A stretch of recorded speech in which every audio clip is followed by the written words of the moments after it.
Good morning বন্ধুরা, সবাই কেমন আছো? আশা করছি সবাই খুব ভালো আছো আর আমিও ভালো আছি। দেবী পূজা আর একটি নতুন ব্লগে তোমাদের সকলকে স্বাগত জানাই। আজ হচ্ছে আমাদের পুরীতে প্রথম দিন আর এখন বাজে সকাল 6টার মতন। আর আজকে ব্লগটা আমি এখন থেকে শুরু করছি। আশা করছি আজকে ব্লগটা তোমাদের কিছুটা হলেও ভালো লাগবে।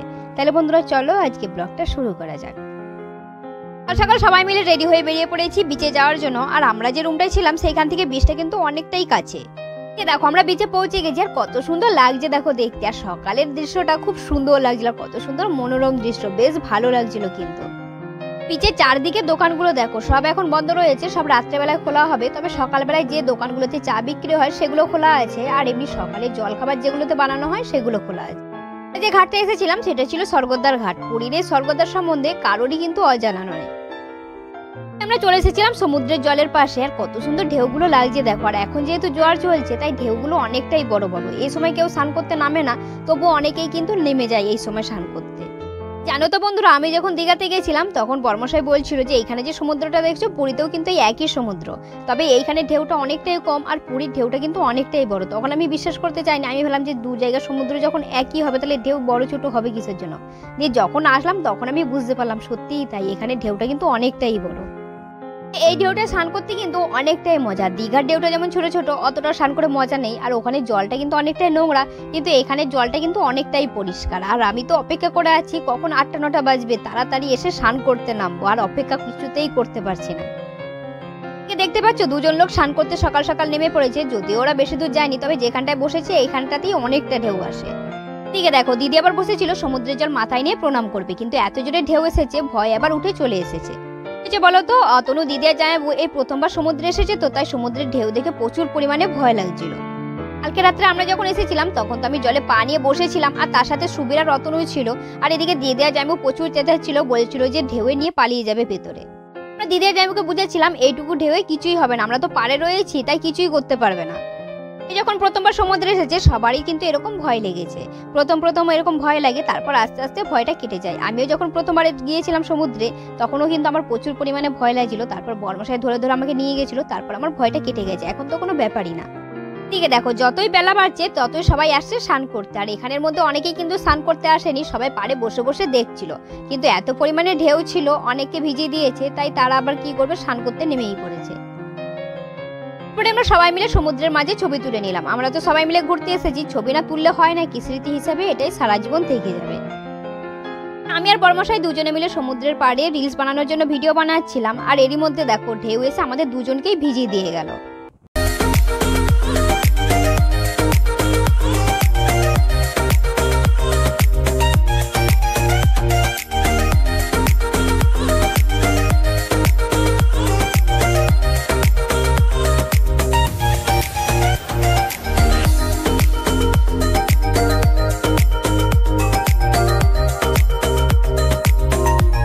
সমুদ্রের ঢেউটা দেখো কত সুন্দর লাগছে। আমরা যখন জামা কাপড় কাচি তার আগে তো সার্ফ গুলাই, আর সার্ফ গুলানোর পর যে ফেনাটা হয় যেমন লাগে দেখতে, আর সমুদ্রের ঢেউয়ের ফেনাটাও দেখো সেরকম লাগছে দেখতে।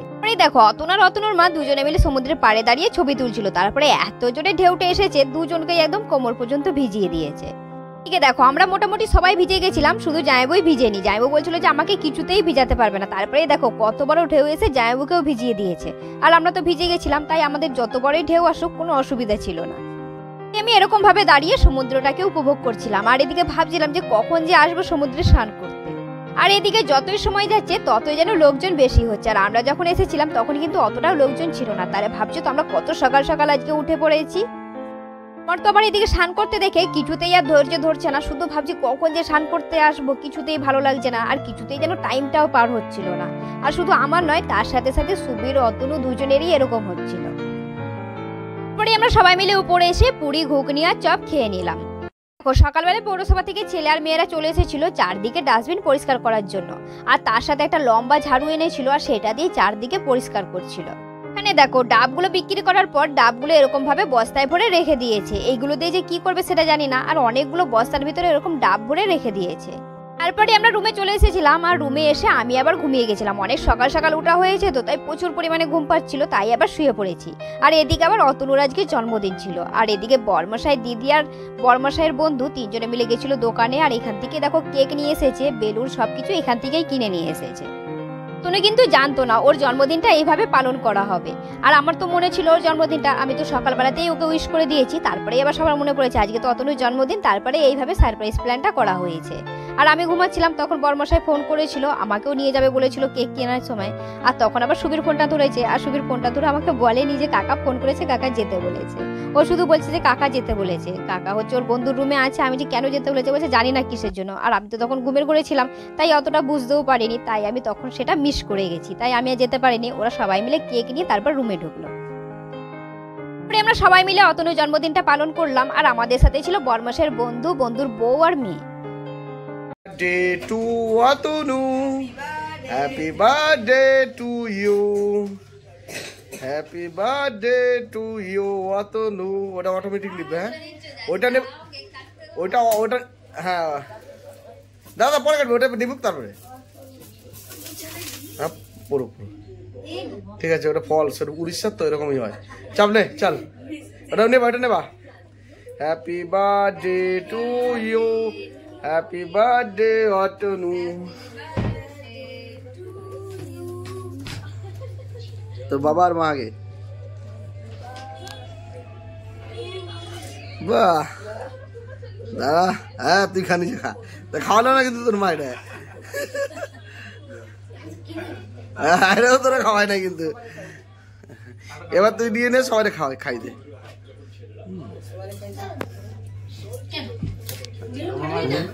আমার খাওয়া না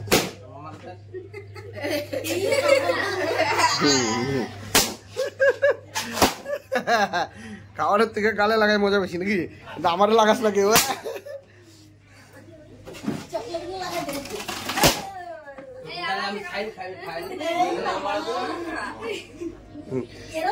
এ দিদি তুই কেটে কেটে দে, তুই কেটে কেটে দে।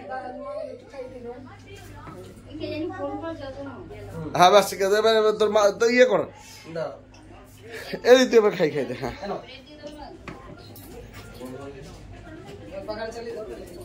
পাখা চলো মল্লিক, ওই যে ওটা পরটা পরটা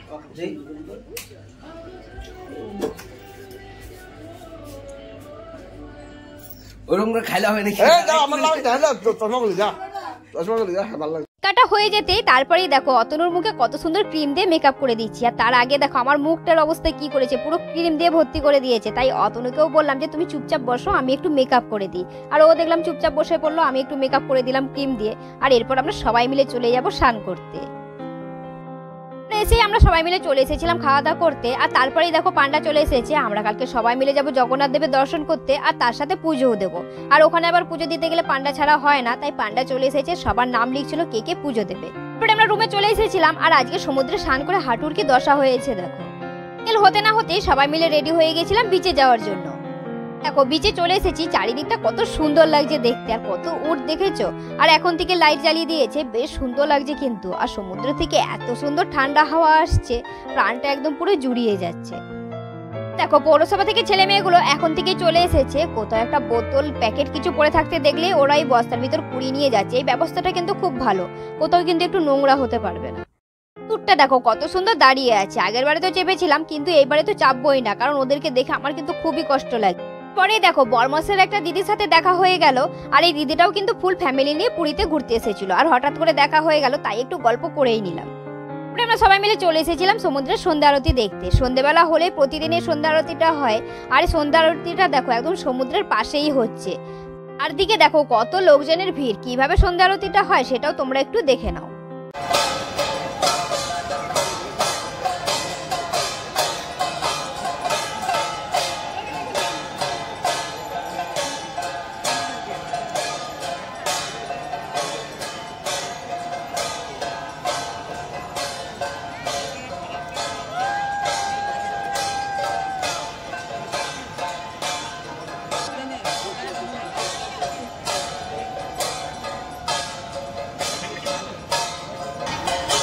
আরতি হয়ে যেতেই আমরা সবাই মিলে চলে এসেছিলাম এই লঙ্কাগুলোর পকোড়া খেতে। আর যে দিদিটার সাথে দেখা হয়েছিল সেও আবার আলাদা চলে গেল ঘুরতে। আগেরবারে যখন এসেছিলাম এই লঙ্কাগুলোর পকোড়া কিন্তু খেয়েছিলাম, মোটামুটি ভালোই লেগেছিল। আর এবারে তো দিদি অতনু সবাই এসেছে, ওরা তো কোনোদিন খায়নি, তাই বললো যে 1 প্লেট নিয়ে সবাই মিলে খেয়ে দেখি কেমন লাগে, যদি ভালো লাগে তারপর আবার নেব। যে দোকানটা লঙ্কা পকোড়া খাচ্ছিলাম সেই দোকানটার সামনেই কাঁকড়াগুলো গর্ত করছিল আর বেরিয়ে আসছিল। যখনই ধরতে যাচ্ছি তখনই দেখছি ঢুকে যাচ্ছে। তারপর আবার দিদিকে দেখালাম, দিদি প্রথমে দেখতেই পাইনি, তারপর আবার অনেক কষ্টে দেখতে পেলো। যে দিদি আবার এই কাঁকড়াটা ধরলো, আর কত সুন্দর লাগছে দেখো কাঁকড়াটা দেখতে। বরমশাই আবার ধরে বসে আছে। কাঁকড়াটার কালারটা দেখেছো কত সুন্দর লাগছে। আমাদের ওখানে যে কাঁকড়াগুলো পাওয়া যায় সেরকম কিন্তু কালার নয়, এই কাঁকড়াটার কালারটা খানিকটা সাদা কালারের।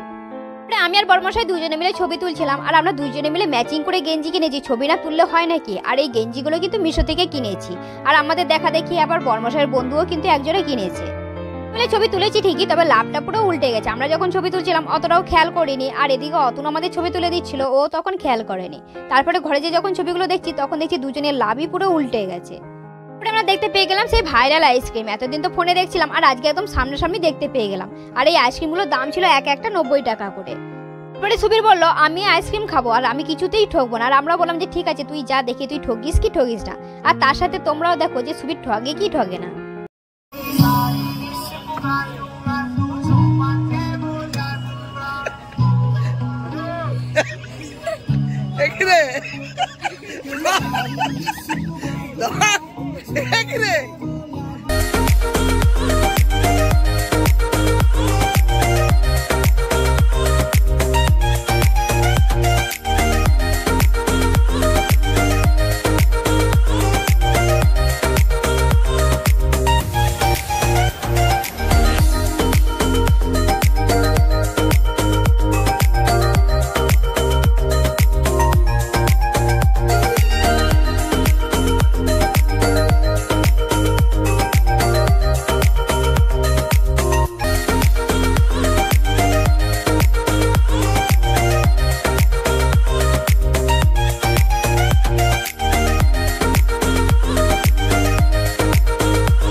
সুবীরের দেখা দেখি এই বড় ছেলেটাও এসেছিল আইসক্রিম নেওয়ার জন্য, আর এর অবস্থাটা দেখো কি হয়।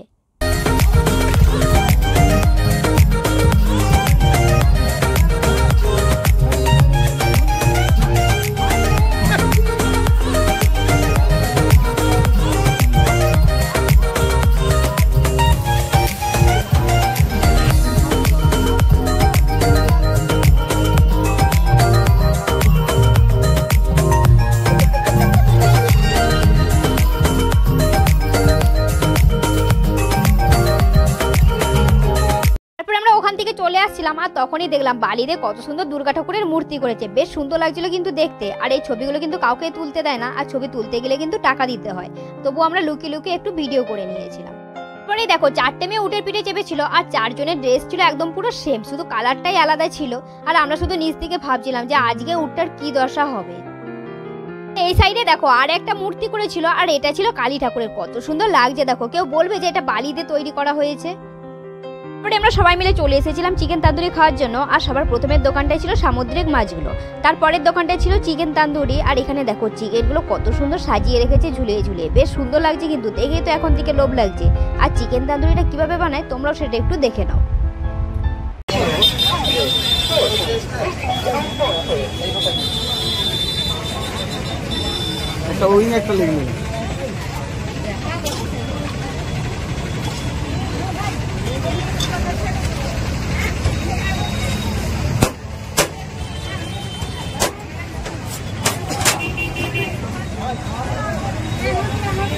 চলে এসেছিল চিকেন তান্দুরি। আর এই যে দেখো বরমশাই খাচ্ছিল প্রথমে, আর অনেকটাই গরম ছিল তো তাই আমরা এত গরম গরম খেতে পারছিলাম না। আর বরমশাইয়ের আবার অনেকটাই গরম গরম খাওয়া অভ্যেস আছে। আর বরমশাইয়ের খাওয়া দেখে তোমাদেরও কি লোভ লাগছে নাকি? তোমাদেরও যদি লোভ লাগে তাহলে অবশ্যই আসতে হবে পুরীতে। তান্দুরি খেয়ে তারপর আমরা সবাই মিলে চলে এসেছিলাম সমুদ্রের পাড়ে। আর সমুদ্রের পাড়ে বসার জন্য এখানে কিন্তু চেয়ারও ভাড়া পাওয়া যায়, 30 টাকা করে নেয়, আর 1 ঘন্টা করে বসতে দেয়। আমাদের সবার কাছে চেয়ারে বসার থেকে বালির উপরে বসার মজাটাই আলাদা ছিল, তাই আমরা সবাই মিলে বালির উপরেই বসে পড়েছিলাম। বসেছিলাম তখনই আবার আমাদের সামনে থেকে মশলা মুড়ি নিয়ে যাচ্ছিল, আর আমরা দাঁড় করিয়ে দিলাম সবাই মিলে এখন মশলা মুড়ি খাবো বলে। আর কত রকম মশলা দিয়ে দেখো মশলা মুড়ি বানাচ্ছে।